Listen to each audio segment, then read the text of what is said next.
14. Muladhara Chakra. Mula means root. It's the chakra that lies at the root of our existence, literally at the bottom of our spine. The subtle element, tamatra, is earth, the element earth, solid matter. It is the end product of energy condensing, becoming gas, liquid, and the final stage is solid matter, earth.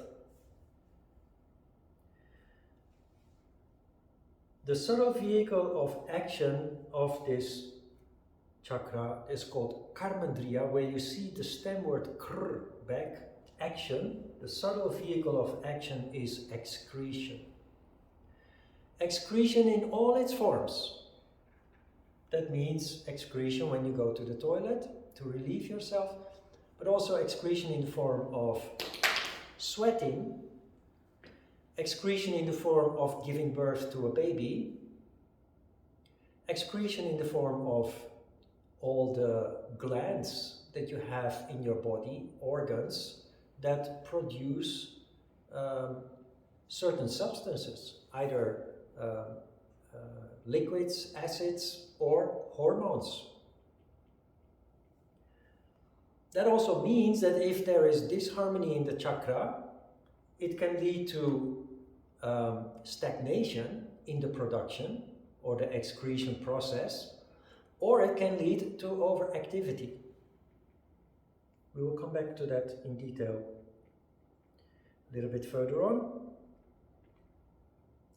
Snanandriya, Snana, remember, is knowledge, so the organ of knowledge, literally, Snanandriya in Sanskrit.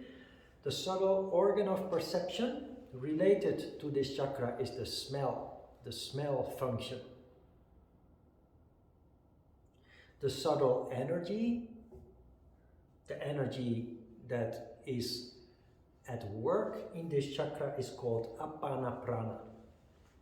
Apana prana is responsible for all functions related to this chakra. So that is mainly the movement of the physical body and everything related to excretion. The color belonging to this chakra is red, the color red. And the mantra belonging to this chakra is Lang. The functioning of the physical body, I mentioned just before, apana prana is responsible for the functioning of the physical body. And also physical and instinctual or animal sexuality. So purely physical without any romanticism involved, just the pure physical act of sexuality is a function of this chakra. And very important for this chakra is the need for safety and security. The developmental stage of this chakra is between birth and the age of approximately 7, which means that the first 7 years of development of a child is very important to give them a foundation to become healthy, mature, physically, but also, and more importantly, emotionally mature adults. The foundation for that is laid in the first 7 years. This is why it is so important at home, in school, in children daycare centers, any place where children are educated or trained or raised. The most important element basically is to give them safety and security. This includes very much so routine, daily routine, fixed routine, without surprises, without shocks, without changes, as if possible, This everyday boring daily routine, fixed. That is the best recipe for a child to develop as best as they can. Lack of those elements leads to distorted behavior. Sexual predators, sexual abusers are always exposed to insecurity and unsafe situations, scary situations, fear, subjected to fear in early stages of childhood. It's also known that serial killers, for example, are invariably exposed to extreme abuse, not just abuse, but extreme abuse when they were young. And it leads to very distorted, if there's no healing process to deal with those issues, it leads to incredibly distorted behavior in adulthood. Cruel behavior, without any conscience, without any remorse.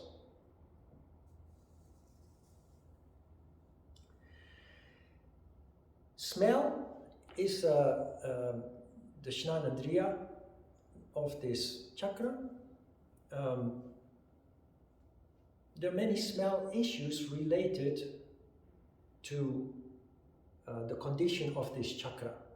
If there is fear, anxiety, actually the sweat that we produce has a different smell. It is a smell that in the animal world, predators take as a signal that there is a potential prey. When an animal reacts in fear to an approaching predator, it produces sweat that is actually giving a signal to the predator that it is a potential prey. Very interestingly, they have done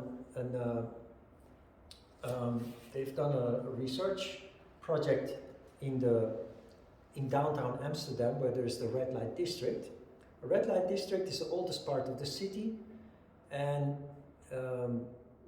there are many things taking place there in the dark, so to speak, illegal, criminal things. It attracts, because it's red light districts, it attracts it attracts many criminals. There's a lot of criminality going on there, but it attracts also lots of drug abuse. People addicted to heroin, cocaine, and alcohol also. There are many, many bars, cafes, what have you, coffee shops. People get robbed there because drug addicts need money and they don't work. And the little bit of social welfare they receive is just enough for a couple of days for their drug use. So they rob tourists. Tourists always come with money to spend, and they mix there in that neighborhood, because the red light district attracts tourists. The drug users flock to that neighborhood to provide themselves with money, which they then spend on drugs, which is also widely available, of course, in that area. What the researchers did was try to establish which kind of people get robbed and which people don't get robbed, because there are people who are always victim, and there are always people that are never victim.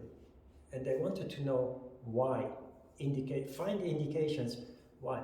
Now they noticed that people who are afraid to get robbed, in fact, are most likely to become victim of robbery.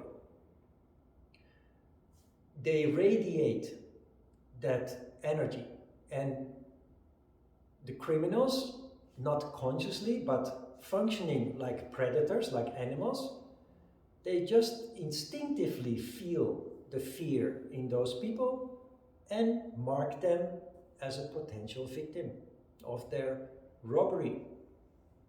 People that invariably don't get robbed are people who are not scared of getting robbed. They walk through the red light district with confidence. And there's quite a difference there. It's psychology here that determines people's reactions. The criminals' reactions also in how they pick their victim. Not only is smell a function here, which is clearly influenced by fear. When we are full of fear, we start to smell. We excrete sweat that is smelly. It can be pungent in the way that it smells. But also, it is the function of the chakra is excretion. Now, what do you do when you're hit by terror? Not just fear, but extreme fear. You relieve yourself involuntarily, or to say it in popular words, you shit your pants. A person who is very scared is called a shitty pants. Why are you called a shitty pants? Because if there is an explosion of energy in Muladhara chakra caused by fear, we lose control of our bladder and our stool. When I wrote this handout, there was a time of the Intifada in the Palestinian territories, where young guys, invariably young guys, were rioting against the Israeli Defense Forces, the IDF. When you're young, you're looking for thrill, you're looking for excitement, often not even politically aware, but the rioting often, it's always young boys looking for excitement mainly. But the moment they get caught by the soldiers, they are not being treated very nice, and they have heard stories from their brothers, their nephews, their uncles, that when you get into the hands of the IDF forces, they throw you in jail, they abuse you, and all kinds of terrible stories are being told about what's happening there. So the moment that they are caught, they are hit with an extreme fear of what is going to happen to them next. At that time, when those riots were taking place every day, you could clearly see on TV boys being led away by a soldier or two with big wet stains in their pants, which to the alert viewer tells you that they have, in fact, wet their pants involuntarily, in sheer terror.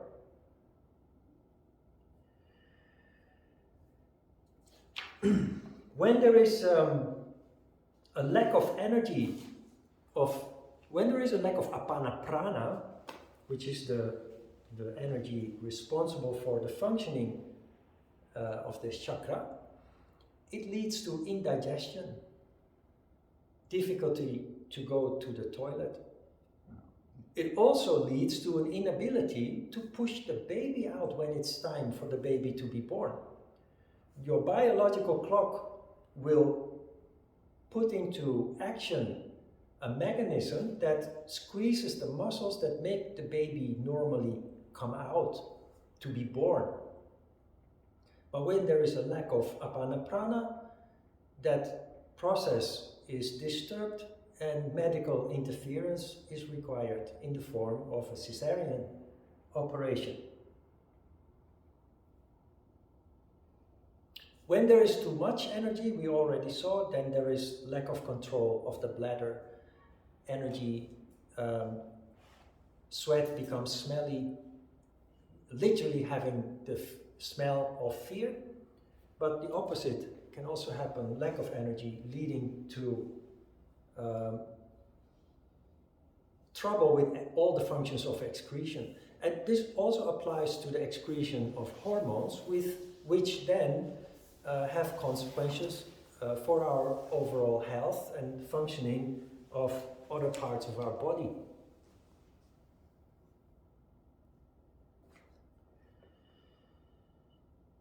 Excitement causes Shakti domination, which gives a certain sense of a thrill, excitement. It is the reason why we like to go to a fairground and take a roller coaster ride. A roller coaster ride is nothing more or nothing less than, in a very calculated way, playing with death. And those other rides that you have in the fairground, like a Viking ship, especially if you sit on the end of the Viking ship that you are almost falling out of it, or you have these dead drops and what have you. Why do we do these crazy things? Because we like the thrill of it. It's the same reason why young boys throw stones at the soldiers and the police. Until they get caught, of course. But it's a calculated way of generating that excitement, that thrill. It can be very addictive. It is also the reason why addictions are addictions. Addictions generally give us a feeling that we do not want to lose. So we drink more, or we smoke more, or we eat more, or whatever it is that we are addicted to. It can also be work. There are people who are addicted to work, workaholics, that get a sense of euphoria out of being intensely engaged with their work. And as long as they keep focusing on their work, they feel good, even if it's 12 hours a day or 14 hours a day. Inevitably, you come to the point that you are exhausted, that you are tired, and because people who are workaholic push themselves so far beyond what is reasonable, they then rapidly fall into a dark hole, a hole of tamas, because you have to pay back.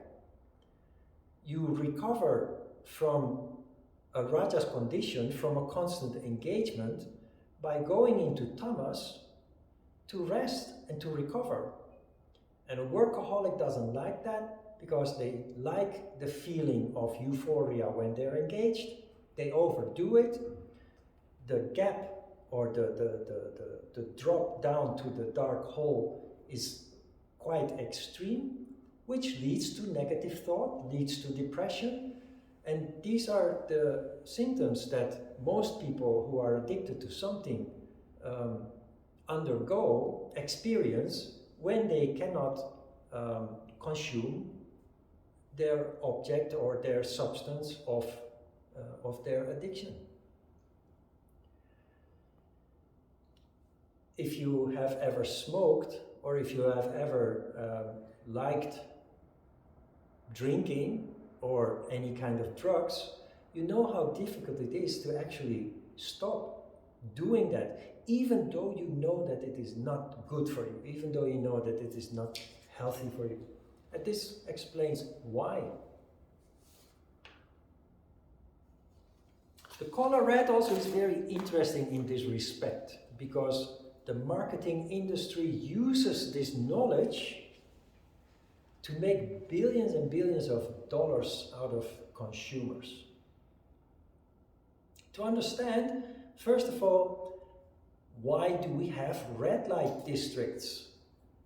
Why are they not green light districts or purple light districts?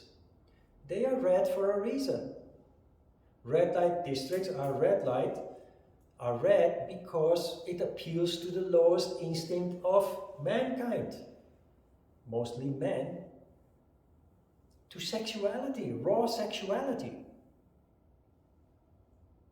Not only that, the most successful brands in the world, their marketing is based on the color red. Coca-Cola, McDonald's, Marlboro. And it doesn't matter if the quality of the product is not so good. The marketing is all that matters. And the marketing cleverly uses the color red to appeal to raw instinct. Another example, you know Ferrari? Ferrari is an Italian sports brand that was born out of passion. Not to make money, not to be rich, out of passion. These days, it's a commercial brand. But when I was a young kid, it was still a product of passion. And they were sold in only one color only, the color red. It was appealing to man's sense of toughness, like Marlboro is appealing with the Marlboro cowboy on his white horse high up on the hill is appealing to man's toughness, to man's masculinity. It is even said that Ferrari built their cars with this huge hood in front of you, giving you a sense of virility. Now you can buy Ferraris in blue, in white, in black, in yellow. There are not that many red Ferraris, honestly, anymore, because they are now not focused anymore on passion. They just want to sell as many cars as possible, and not everybody wants to have a red Ferrari, so they compromised on their initial philosophy. Very powerful tool, just be aware of how it works. I've always made jokes about McDonald's because that has never been my favorite place to go for fast food, because there are places with much better quality products that are actually not that popular or successful. So I always joke about the McDonald's burgers that I use them to resole the sole of my shoe when they are worn out. It's a little bit cynical, but you know. The color red, very powerful tool, much more powerful, much more influential than you think, than you believe. Children are also very receptive to this. That is why McDonald's has these happy meals with these toys. Young people start smoking, they start with Marlboro, not with Camel or Stuyvesant or any other brand. Red, always red.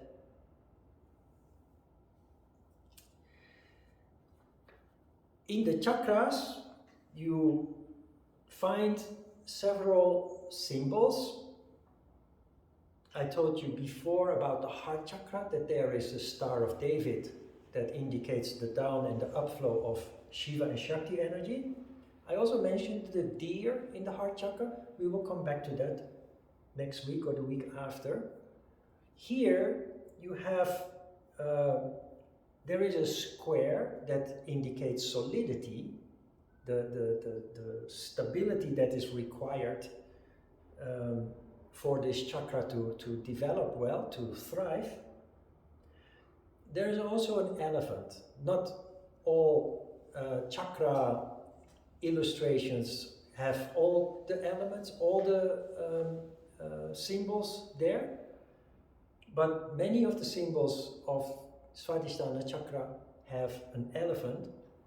This is the elephant Ganesha, but it's not just Ganesha, it's Ganesha in this case with 7 trunks. And each of those trunks symbolically represent one of the 7 building blocks out of which our physical body is built. You see them there mentioned. It starts with the simplest tissue and it builds up to the most complex tissue. The 7 dhatus, they are called dhatus, these building blocks, are plasma, which is the foundation for the production of blood. Plasma and blood together are then the foundation for the production of muscular tissue. Those 3 then are responsible for or enable the production of fat tissue.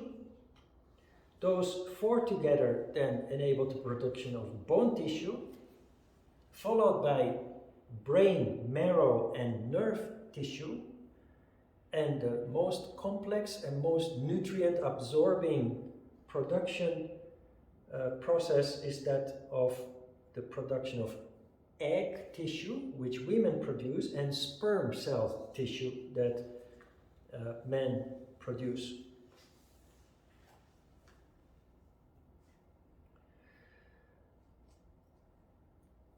When you wake up in the morning, and if you're not really a morning person, you find it very difficult to get started. You're a little bit grumpy, but physically also your body is inactive, and it's kind of difficult to get started. We often solve the problem with a cup of coffee, but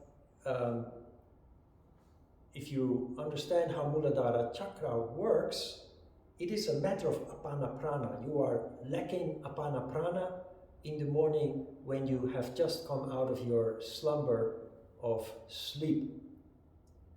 And when you're lacking apana prana, you find it difficult to move, because apana prana is responsible for movement, all physical movement.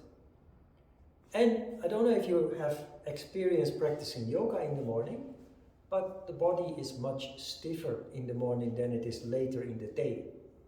If you keep practicing every morning for a while, your body is already preparing for that activity while you are still asleep. So, for example, you wake up every morning at 6 o'clock. In the beginning, when you start practicing yoga after waking up, your body is very uncooperative, feels uncomfortable when you do your asana, when you stretch, especially with stretching, the muscles are kind of stiff, not cooperative. But if you continue to wake up at 6 o'clock with always that idea that you are going to do yoga, around 5 o'clock your body already starts kind of warming up, start already preparing. And if you continue, you will find that your body becomes more and more cooperative in the morning. But a very good solution, or a very good recipe for activating apana prana, is indeed physical activity. Walking is a supercharger for the generation of apana prana. Jogging is too, but jogging is very rajas, so it kind of overshoots the goal. While walking is a very good activator of apana prana, walking is relatively sattvic. A very good exercise to make a firm walk. And of course, asana practice. And if the body is not so cooperative, focus a little bit more on exercises that do not require extreme flexibility. Tree pose, squat poses, triangle, extended triangle, those kind of poses. And when it starts to feel a little bit better, you can gradually scale up to the little bit more challenging poses that require flexibility.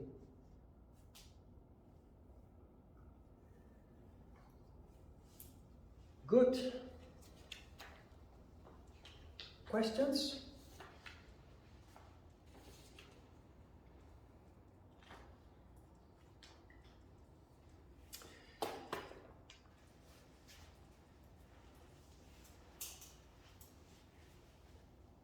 Excretion for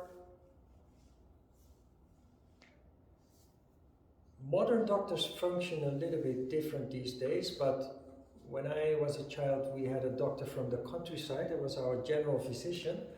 His question, if you would visit him, regardless of your complaint, was always, how is your stool? You know why doctors ask that? Because it tells them your general condition.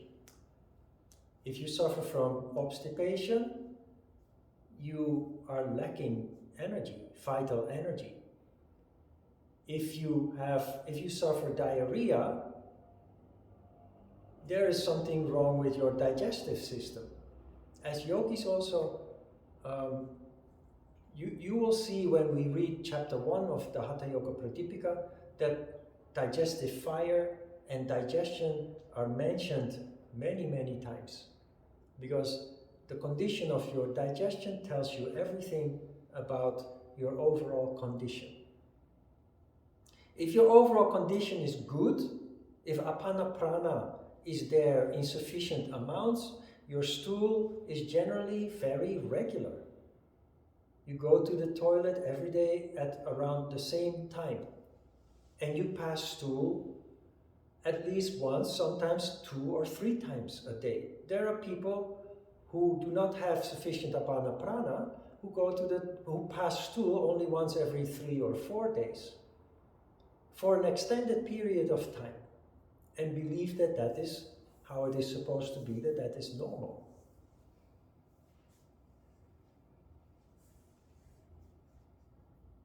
Good. Questions? Okay. I want to leave it at this. We have another Kriya exercise, of course, but we will discuss that one after our asana practice. Okay, let's have a short break.